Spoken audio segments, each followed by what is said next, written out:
Hello and welcome to GNT Creator YouTube channel. In this video we will discuss timers in JMeter. In Apache JMeter, timers are used to introduce delays between requests and a test plan.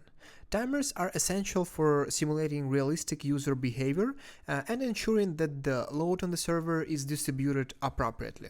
So I got my test plan open from the previous video right here. As you can see, I changed number of threads or users and ramp up period and loop count to 1. Let's see what types of timers are available in JMeter. Let's right click on the request and add timers. Add timer. As you can see, we have different options. We have constant timer, uniform random timer, precise throughput, constant throughput, Gaussian random, GSR 223, Poisson random, synchronizing, and bin shell timer. Today we're going to discuss constant timer and uniform random timer. So let's change the HTTP request name to HTTP request 1, and let's do the right click and duplicate it 2 times.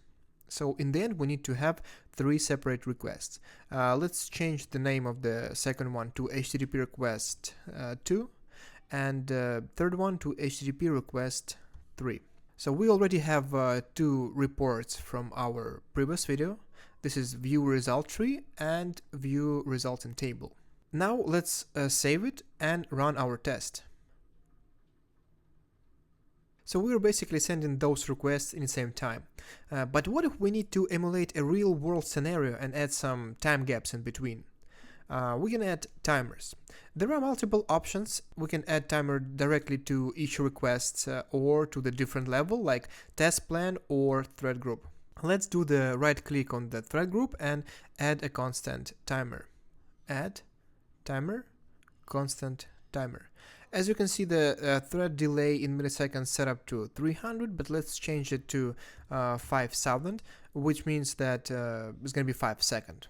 Now let's clear all and start again. Clear all, see the result, and start again. Pay attention to the timer on the right top corner right here.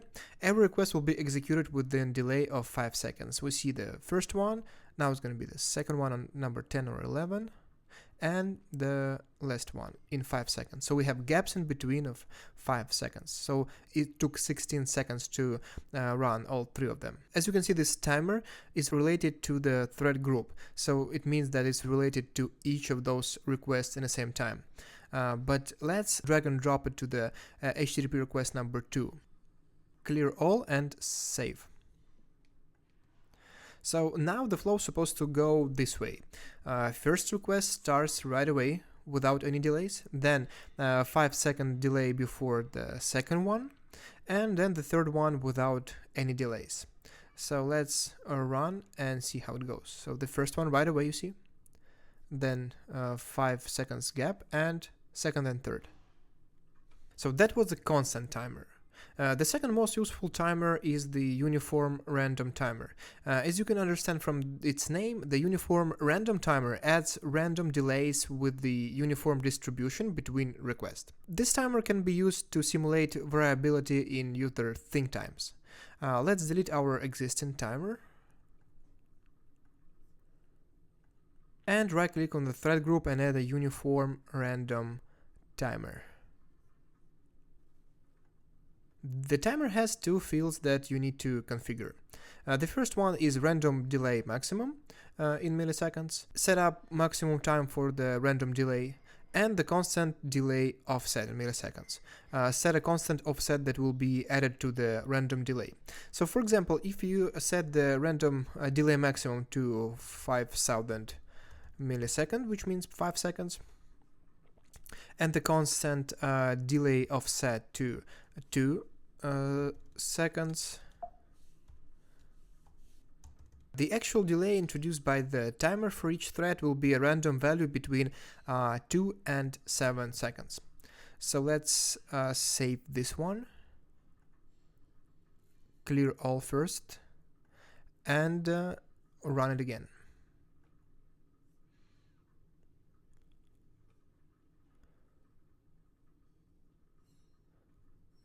So first one, it took about 6 seconds, then second one is going to be faster, and the last one, yes, so it took 15 seconds total, but the time gaps in between, they were random. So it was uniform random timer. And let's discuss other types of timers in couple sentences. So which one do we have? We have the precise throughput timer. It provides you with much more control over balancing your load profile across a specific time duration, and is more complex than those we have looked at already. It also provides the ability to batch requests to, again, provide a fine control over your performance testing profile.